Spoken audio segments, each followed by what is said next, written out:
Entrepreneurship means stop doing what you love. I stopped designing. I hired excellent designers who were far better than me. So step by step, over 13 years, I was building the agency. And I didn't build it, I designed it. And this is what I know. I designed every step of it. I approach it like a designer. That's why it doesn't matter when it's true. I need to stop what I loved designing, but my skill found a new, a new canvas, and it was this entrepreneurship.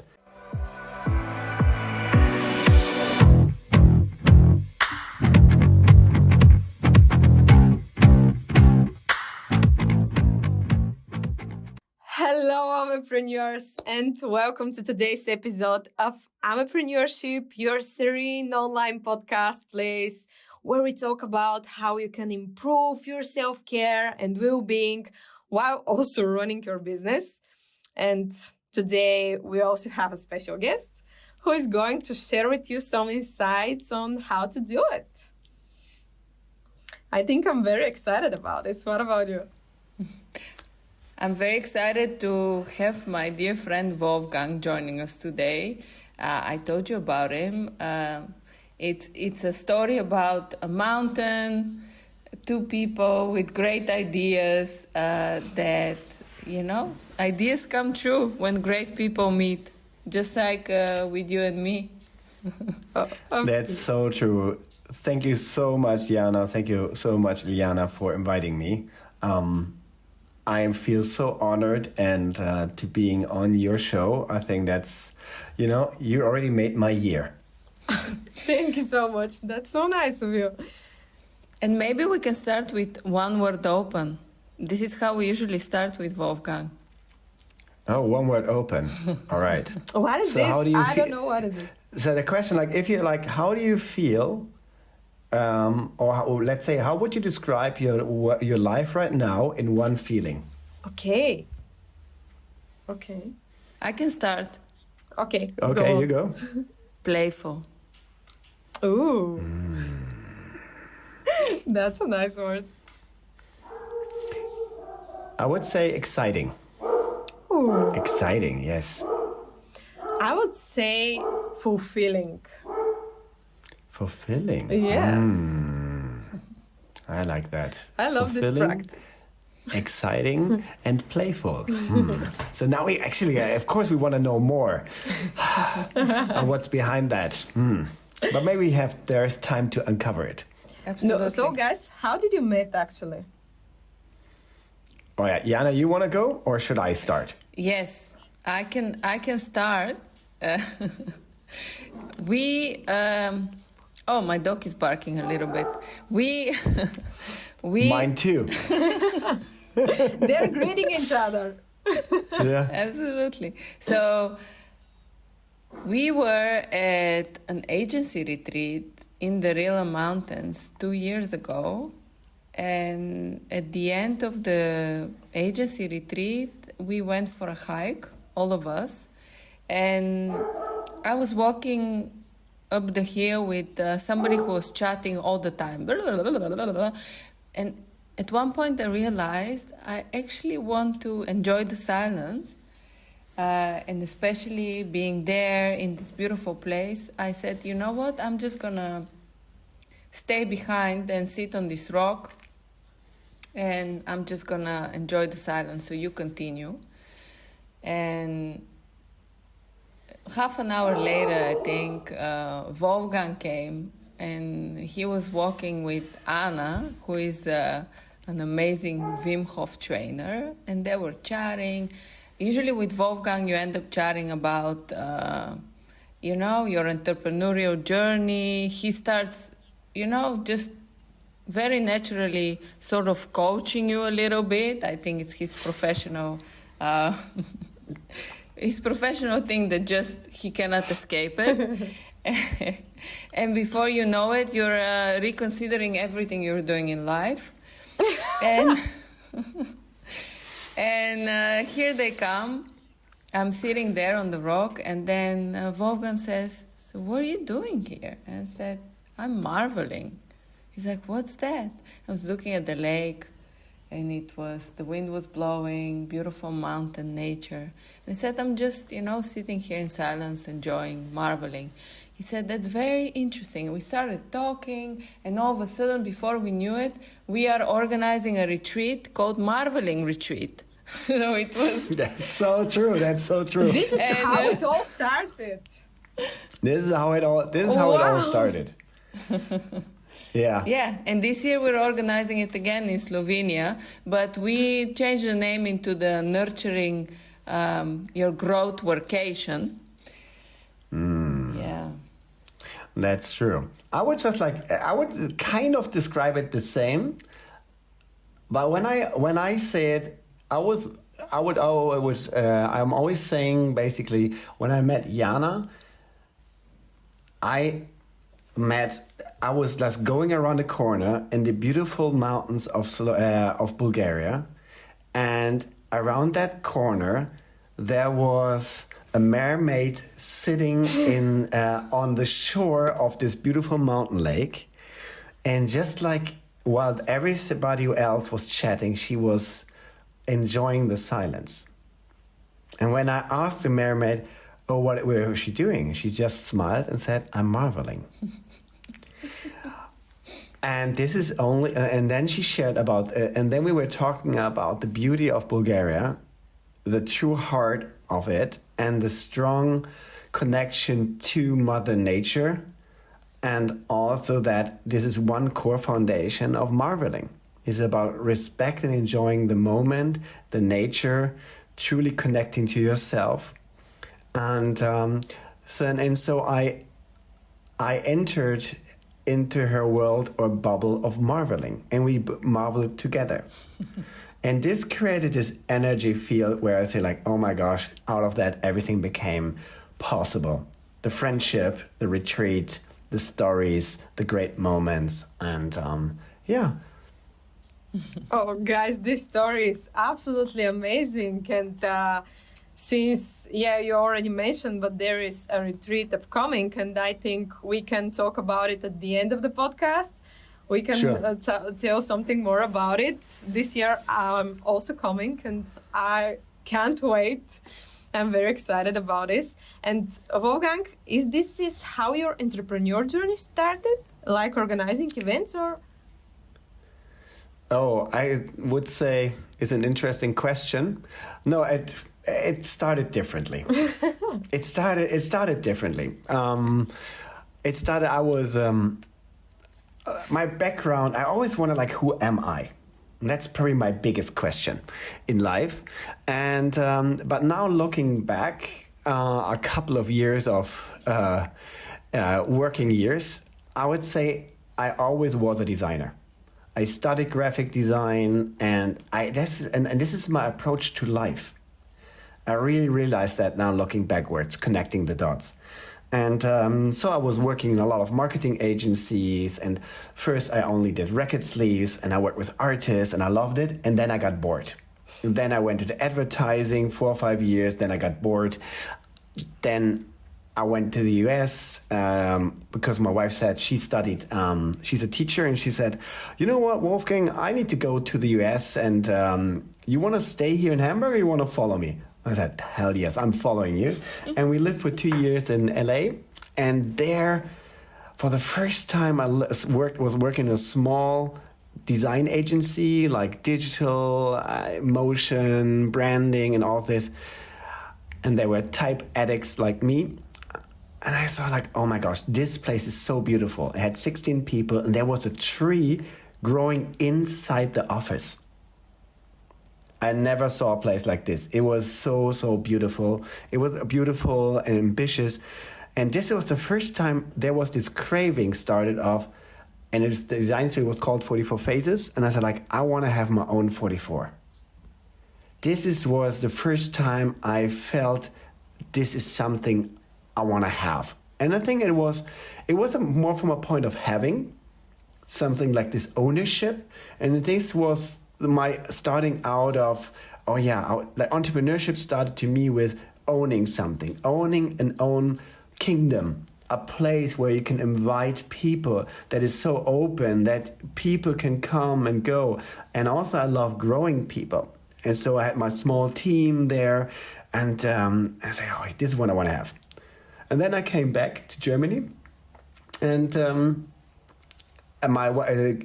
time in the US in California was so great that she got pregnant.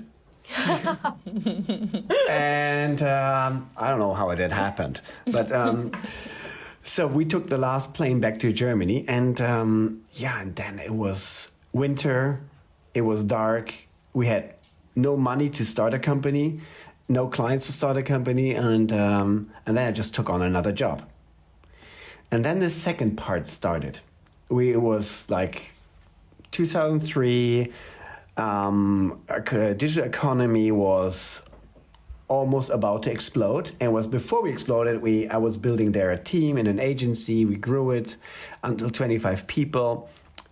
This company had like 250 employees, and then with 2003, everything exploded.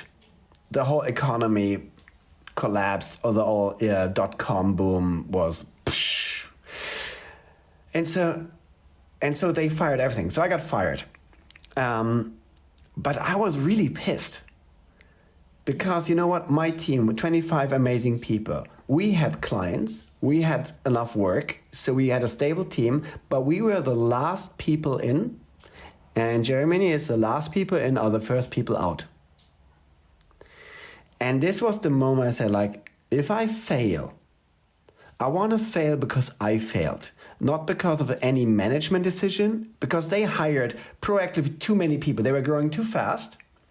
They didn't have the long enough cash flow. So that's why I said, like, you know what?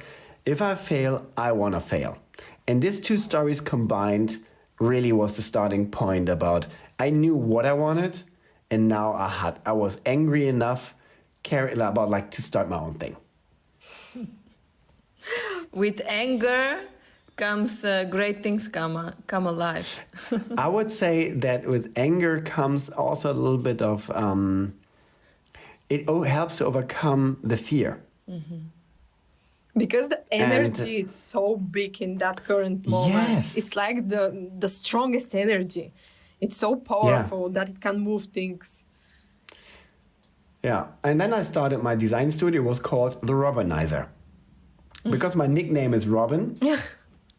And because they think like I look like the 60s Batman and Robin, like the guy in stockings running around. I don't know, but maybe because I'm a dancer. I don't know why.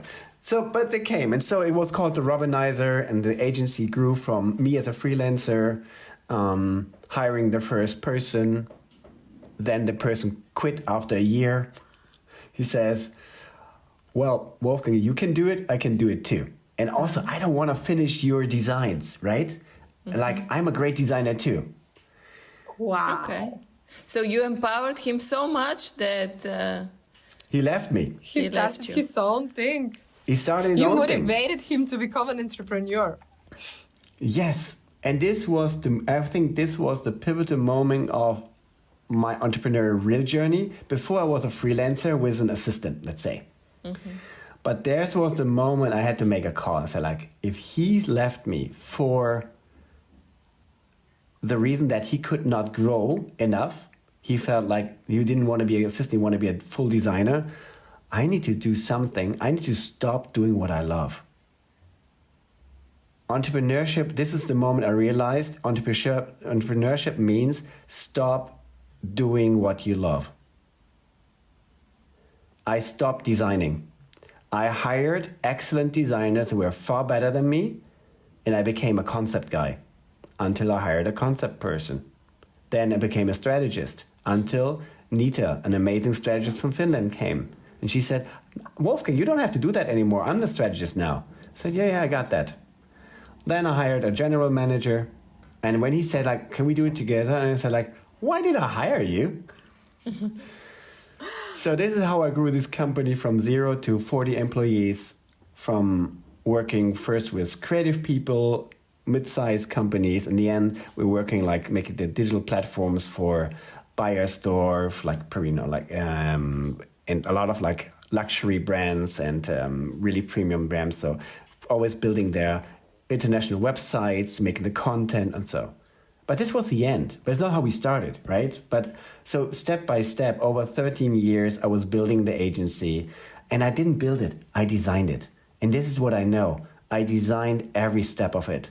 I approach it like a designer. That's why it doesn't matter when it's true. I need to stop what I loved designing, but my skill found a new canvas, and it was this entrepreneurship. Because you can design entrepreneurship, you can design relationship, you can design process, how we work together. You can design even contracts of how you like the best way to collaborate with your clients.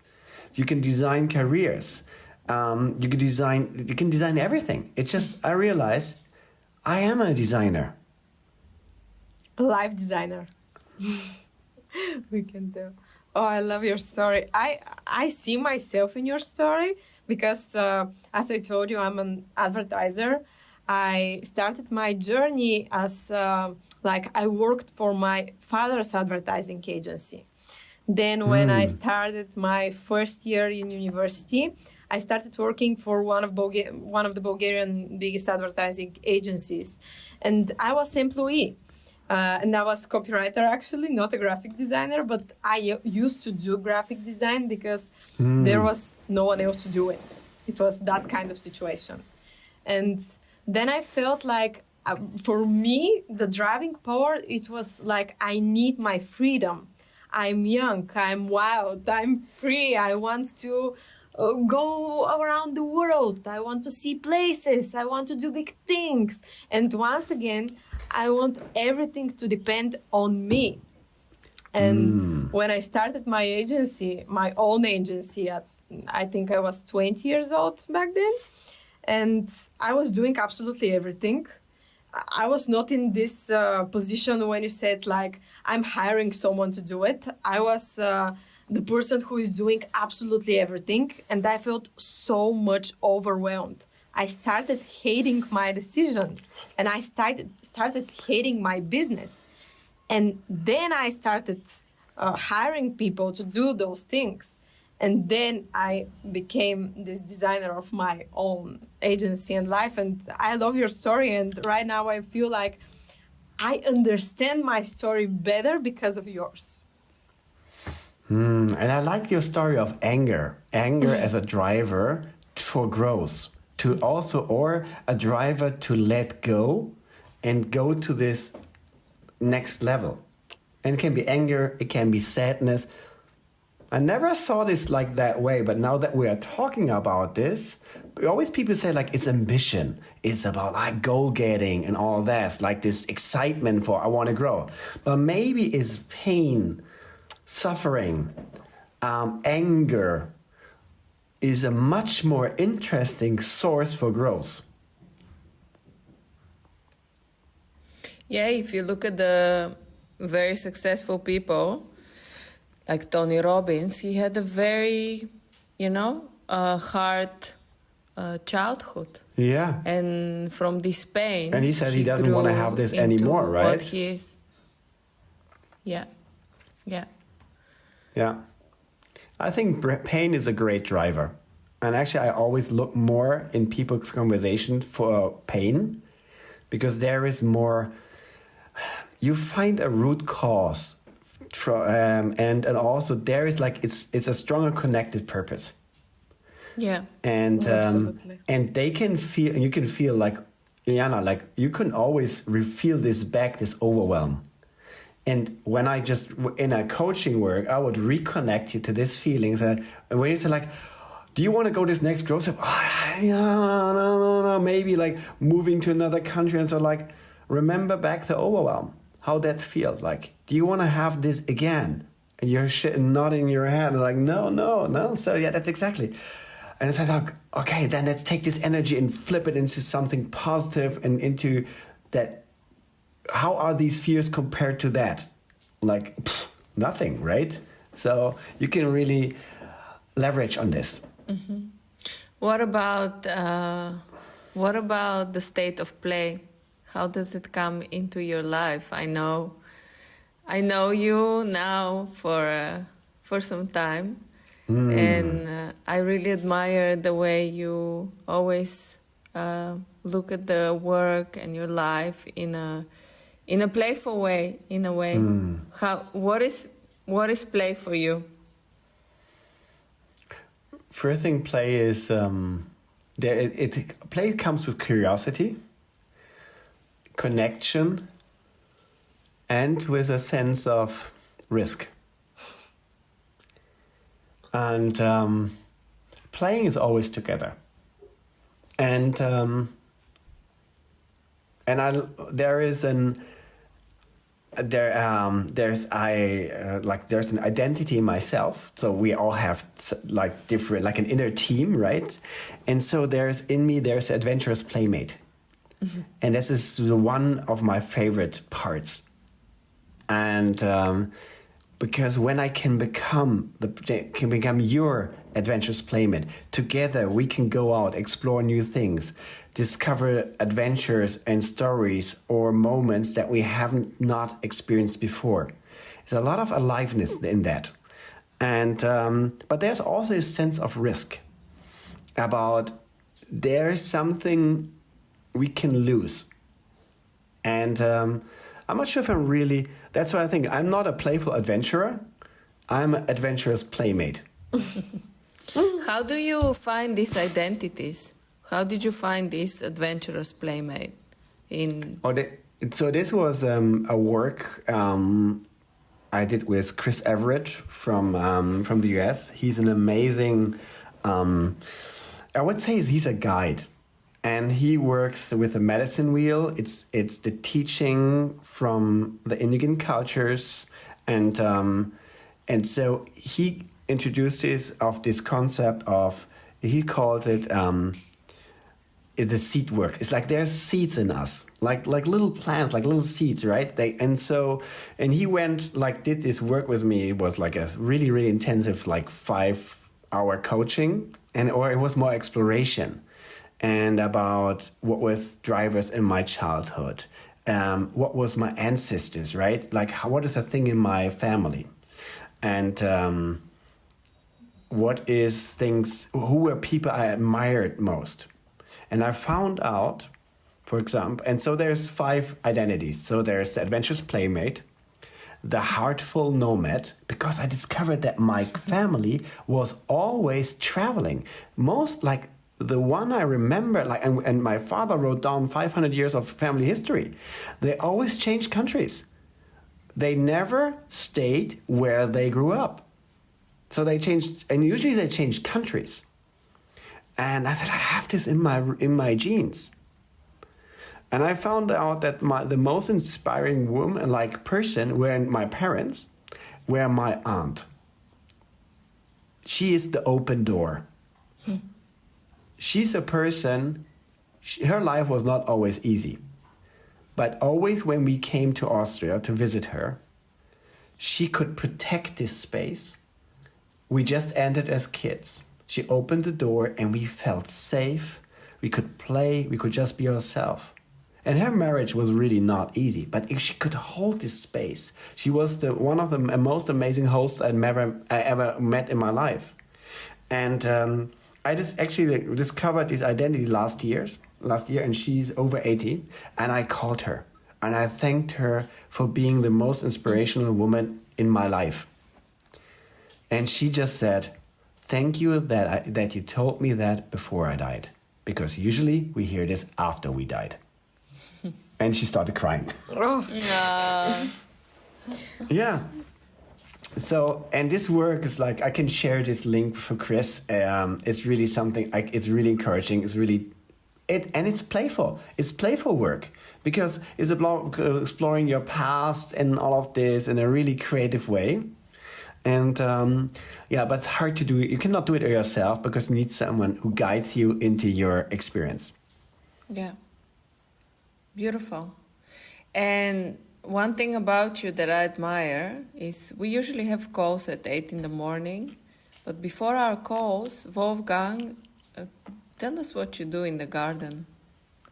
You didn't say that we should take... Okay, good, now I'm sharing.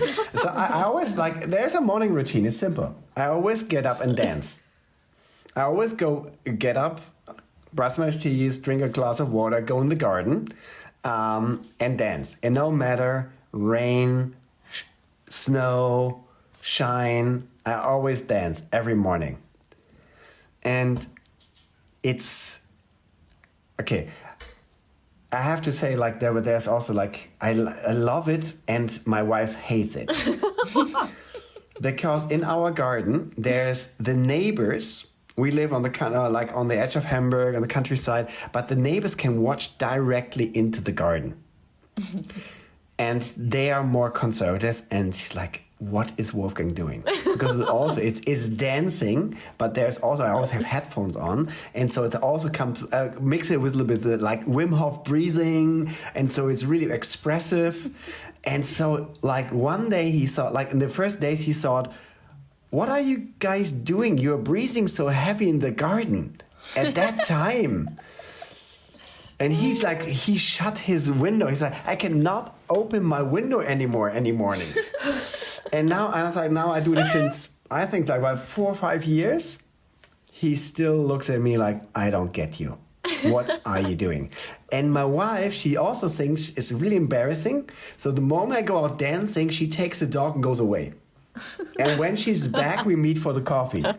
She says like, I think it's so embarrassing what you're doing, but I like the result. Because you always come so positive into the kitchen when we have our coffee. So I like the results, but keep me out of that. Do you listen to music while you're doing it? Yes. We can share a playlist with your songs that you're dancing to. Yes, yeah, and actually, like it's also like became a thing. It's called Kinergy. It's a mix of dancing, visualization, like so. It also they close your eyes, so it's like a class, right? So you close your eyes, and then and they play amazing music, and and it's also about breathing. So it's like certain levels you integrate, and I love that so much. You're gonna love this sanctum I went to. That's a Dutch guy invented it. We danced in a church for 2 hours and a half. It's like silent disco. Oh, that was breathing. crazy. Yeah, breathing, Yes. kundalini. I couldn't feel my shoulders. We were doing all kinds of twisting and with attracting the energy in the middle of the church. And they do it all over the world now, everywhere. Otherwise, I come visit you, and then we can go together. Yeah, and dancing is so important because I discovered like a couple of years ago, because I love mental work. I'm an NLP practitioner or a master, and so really doing all this mental work and ideas and visioning. I loved all this, but I was so in my head that I could not progress. Maybe I was really smart and knew a lot of things, but there was something that was holding me back, and especially in achieving my dreams. And so I took a class with an actress, and she showed me that she's like, Wolfgang, like, tell me your dreams. And she said, oh, interesting. And we played a game about like fight for your dreams. And I was so much in my head, and he said like, with that one, you will never reach it. Do you know you also have a body? And so, what do you mean? So she embodied my dream, helped me to discover my body, change my posture, and I started connecting to the here and now, but really connecting to myself in a complete different way, in the sense of just realizing that my feet are really touching the ground, like being more rooted. And then this is how I started dancing. Then I looked for a really free dancing class called Freedom Movement. It's, again, my wife, she thinks it's so crazy because you enter this room, everything black, or they put you, and then they put loud music on, and it's really expressive, a mix of dancing and theater, and connecting to your feelings. But the body has so many answers. And also, I realized that my hip, this was like to me like one of the most shocking parts, is storing so much pain. Yeah. I don't know. I never realized this. There's so often I couldn't hold my tears back. I started crying because it was so painful what was stored there. And I'm like, I don't know. I didn't know, like, not stories came up, just feelings. And I said, oh, though there's more to me than just my mind. And so that's why dancing is connecting to myself, to my body, releasing emotions. And I think that's why I can be so positive and also be so playful, because I am much more connected to myself. But how about you guys? You know, I've heard about those somatic exercises. I don't know if you saw ads of those. They are all around the Instagram right now. They're like stretching those parts of your body that you're storing the most trauma in them. So I'm doing stretching classes 2 to 3 times a week. I love them. And I'm always crying or laughing very hard, like laughing so hard. And my coach, she's like, she's always laughing and telling me, I don't understand why many people who are coming here, they are like crying or laughing during the whole thing. This is just a workout. I don't understand this. And oh my gosh, please share this like links. I would love to learn this. This is like, I never heard of this, and I think about it. It's like fantastic. I want to like try it out. Yes, because I quite gained some weight in the last year, and when I spoke about it with my health coach and my trainer, and they were like, this thing is not just like you ate too much or another kind of normal problems that people see in gaining weight, but it's trauma, it's stress. Your body is stressed and it's storing this trauma in your.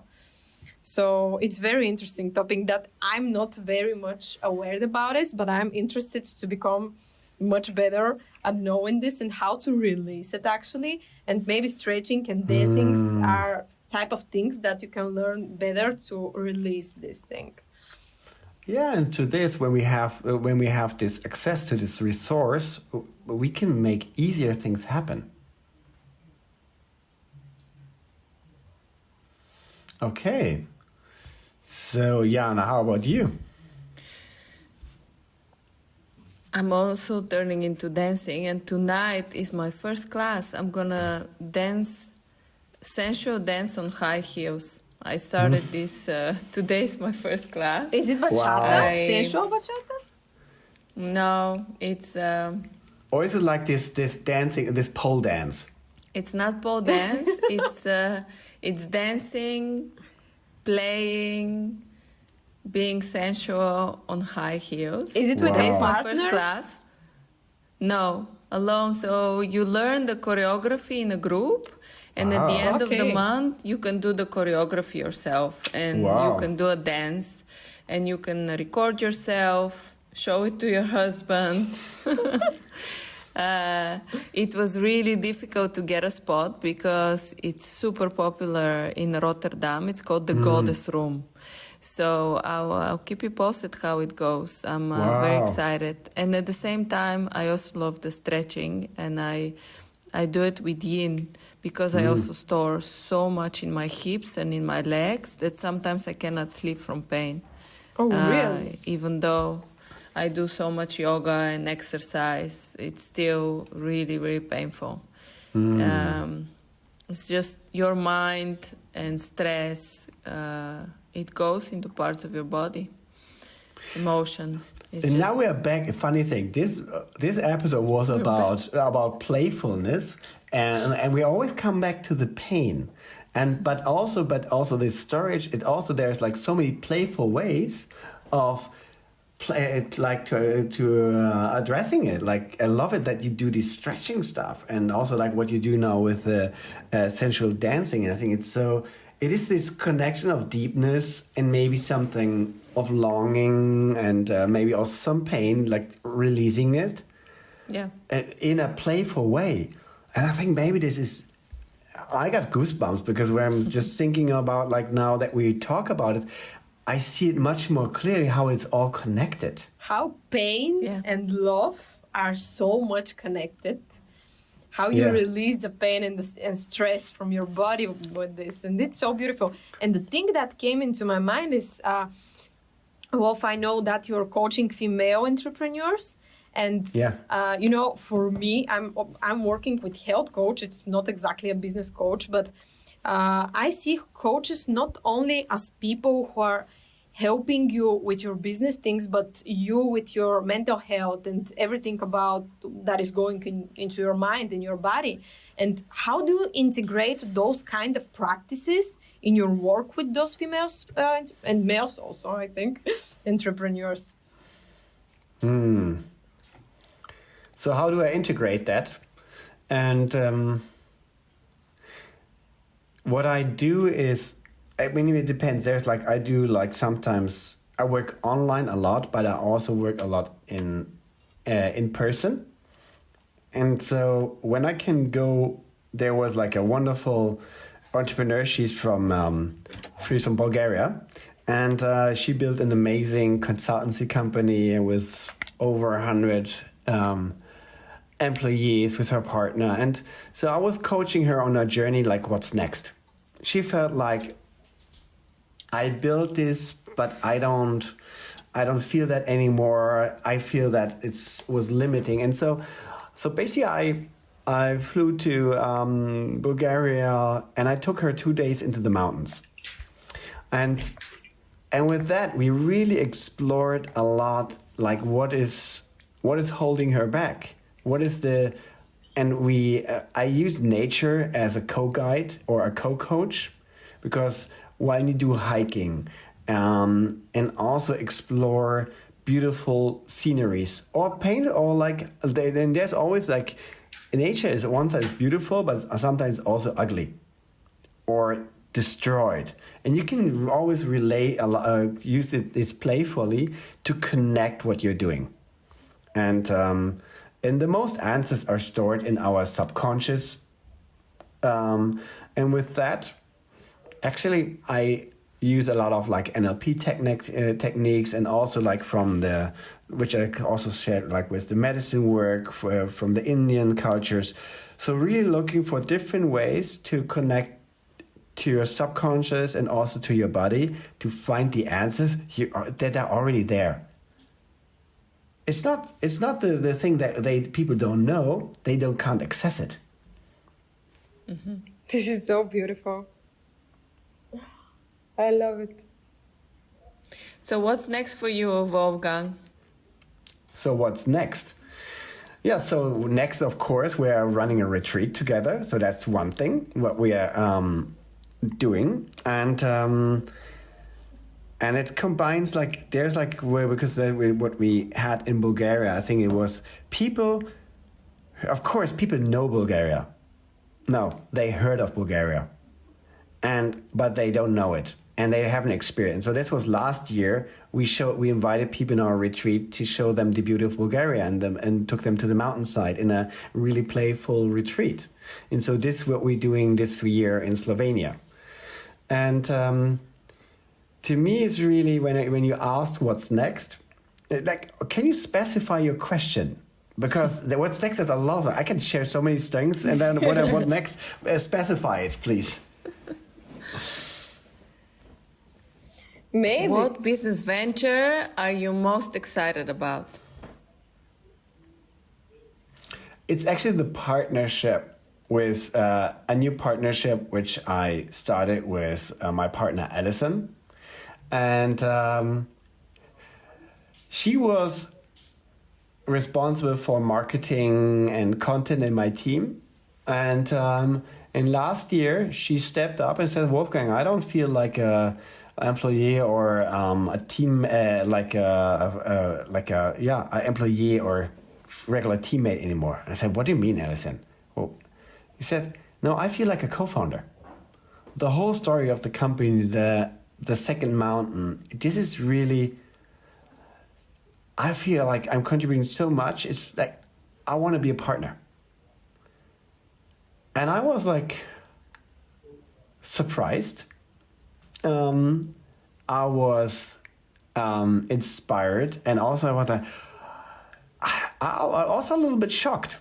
But then I thought about it, I said, like, this is so beautiful that someone steps up and said, like, I want to be a partner. I don't feel like a teammate. I feel like a co-founder. And so I thought about it, and then we had really good conversations about this, about our purpose, why we do it. And so now she's becoming a partner in the company. And now you can see this also on my LinkedIn profile. Now it's The Second Mountain by Alison and the Wolf. And it is a beautiful journey when someone knocks on your door. And when you think back of this story of my aunt, the open door. And it was to me, and now it was my time to open the door and say, like, let someone next to me and give her the opportunity to grow even further, because there's a lot of, we have a big age difference, also experience difference. But I see, like, she invested a lot in the company, and also I invested a lot in her, like growing her, and she's making her steps. And she's also, I think there's mentoring and re-mentoring. I'm mentoring her to grow, but she's re-mentoring me because she's looking from a different, she comes from the UK with a background from Asia. She's younger. So, and so we have she teaches me a complete different view on the world. So I'm learning as much from her that she's learning from me. So we are both mentoring each other, but don't tell her. She's gonna hear the podcast. This is so beautiful. I think this is the way how the things are happening between me and Diana, mostly. She can kind of agree or disagree on that. But yes, mentoring and re-mentoring. I love that. Yeah, and so this is what I'm most excited about, like seeing how this is unfolding. And and so to me, it's not about me, it's about us. And how can we serve female founders on their journey to grow their business, to have breakthroughs, because this is what I'm mostly excited, or we are mostly excited about, like having these breakthroughs on their career, because there's always these moments where you feel like, oh my gosh, I want to go there, but I don't see a path, and I know it, but I don't do it. And so we have these untangling sessions where we untangle your mind, connect to your heart, and find a path so you can go it, that you can really take this step. And that's why we call it breakthrough mentoring. And and like the playfulness and positivity is always the key. Oh, Wolfgang, this is amazing. And thank you for sharing all of this. And I hope each person who is listening to this podcast to feel like calm and like released from everything you said. And that also very important, I think, for a young people like me, young entrepreneur, to feel like there are people that he can meet, people that he can text and be like, okay, I'm there for you and I can help you and we can go through this process together. And this is very beautiful.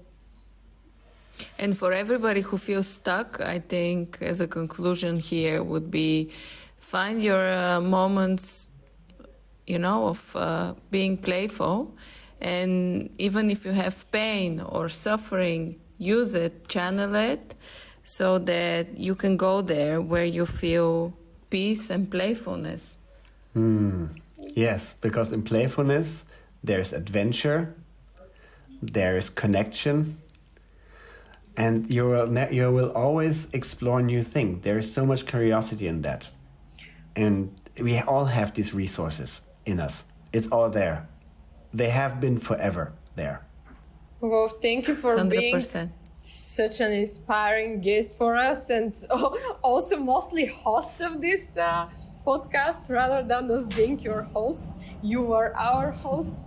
So thank you for being here. It was an absolutely amazing conversation.